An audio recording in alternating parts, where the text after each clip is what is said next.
Hello students, आज हम लोग पढ़ रहे हैं क्लास 10 का चैप्टर नंबर 11 क्वेश्चन नंबर 4। इससे पुरानी वीडियोस आप मेरी देखोगे, इससे पहले वाले आपको क्वेश्चंस मिल जाएंगे और कंसेप्ट भी मिल जाएगा। Area related to circle chapter है। क्वेश्चन नंबर 4 फटाफट से पढ़ते हैं। क्वेश्चन नंबर 4 कहता है कि अ chord of a circle of a radius 10 centimetre subtends a right angle at the centre, find the area of the corresponding minor segment और major sector. आपने आंसर निकालना है, यूज करना है पाई की वैल्यू 3.14। फटाफट से स्टार्ट करते हैं। क्वेश्चन ये दे रखा है, अगर आप लोगों ने हमारा चैनल अभी तक सब्सक्राइब नहीं किया है, आप नए हो तो चैनल सब्सक्राइब कर लो। फिंगरटिप 11 यूट्यूब का चैनल है ये, और इंस्टाग्राम का चैनल जो है हम लोगों का वो है फिंगरटिप 1155।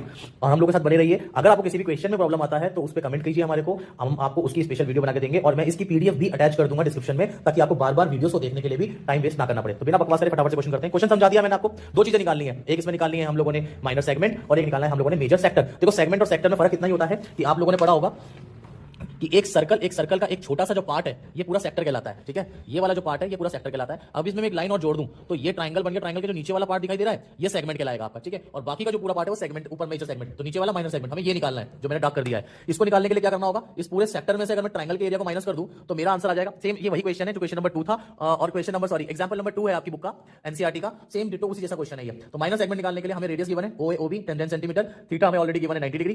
एरिया ऑफ सेगमेंट निकालना है तो क्या करना होगा, सेक्टर में से ट्रायंगल के माइनस करना होगा। Area of sector OAPB theta 360 into pi r square again area of circle formula होता है। वैल्यू पुट करी फटफट, 0 से 0 कैंसिल, 1 1 9 1 9 9 4 36 होता है। 10 का स्क्वायर 100 होता है। इसको सॉल्व करेंगे, you will get the answer 78.5 centimetre square. Area जब भी हम निकालते हैं तो सेंटीमीटर स्क्वायर मीटर स्क्वायर में आंसर आता है। यूनिट लगाना मत भूलना, वरना मैडम मार्क्स देना जरूर भूल जाएगी।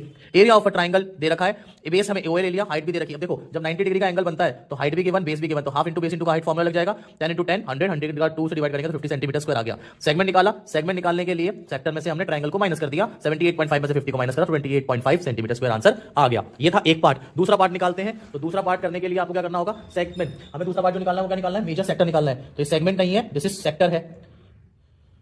ठीक है, तो major sector again theta given है, आर हमें रेडियस गिवन है 10 सेंटीमीटर। मेजर सेक्टर निकालने के लिए क्या करेंगे, पूरे सर्कल में से अगर मैं आपका एक छोटा सा पार्ट माइनर सेक्टर को माइनस कर दूं तो मेजर सेक्टर निकल जाएगा। ऑफ कोर्स निकल जाएगा। मतलब एक पिज्जा की स्लाइस आपने बहन को दे दी, अपनी भाई को दे दी, छोटे वाले को, और बाकी का भाई पिज्जा आप मजे से खा रहे हो। वाह भाई, बहुत अच्छी बात है। Area of circle pi r square का फॉर्मूला अगेन, पाई की वैल्यू यहाँ पे मेंशन है 3.14 लिखनी है, अदरवाइज 22/7 ही लेना, अपनी मर्जी से हर जगह नहीं लेनी है। वैल्यू पुट करके 314 सेंटीमीटर स्क्वायर आपका आंसर आ गया। बस सर्कल में से एरिया ऑफ सेक्टर को माइनस कर दो मेजर माइनर वाले को, तो मेजर निकल के आ जाएगा 235.5 सेंटीमीटर का आंसर होगा।